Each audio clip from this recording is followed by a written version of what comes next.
bude možnosť pristúpiť k sviatosti zmierenia. Obdobie pred Veľkou nocou je nielen časom pôstu a pokánia, ale i milostí. Tie načerpávajú mnohí kresťania aj z modlitby krížovej cesty, ktorú pripravujú v obciach a mestách na celom Slovensku. V Zubrohlave na Orave sa na pobožnosti stretli birmovanci spolu s miestnymi farníkmi. V kostole svätého Petra a Pavla si veriaci pripomenuli udalosti od odsúdenia Ježiša Krista až po smrti na kríži a pochovanie. Jeho obetu a cestu ku spáse si sprítomnili cez symboliku dopravných značiek. Je to taká motivačná krížová cesta tými značkami, ako keď sa chceme odniekiaľ dostať niekam, tak musíme tie dopravné značky rešpektovať. Keď ich nerešpektujeme, tak určite dojde k nejakej havárii, k nejakému nešťastiu.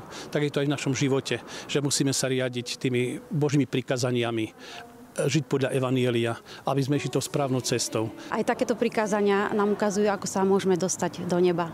Mladých chceme povzbudiť, aby sa nebáli v živote prijať Pána Ježiša a vždycky sa na ňo obrátili, či už majú starosti alebo aj radosti. Súčasťou modlitieb boli aj pôstne úvahy a zamyslenia.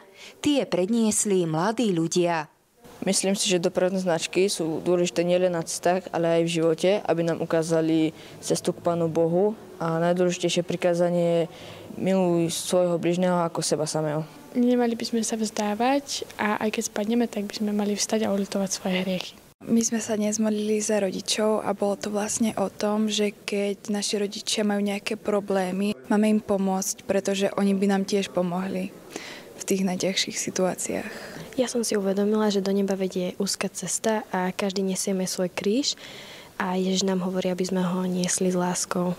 Počas pôstu pripravujú vo farnosti ľudové misie, ktoré budú viesť redemptoristi.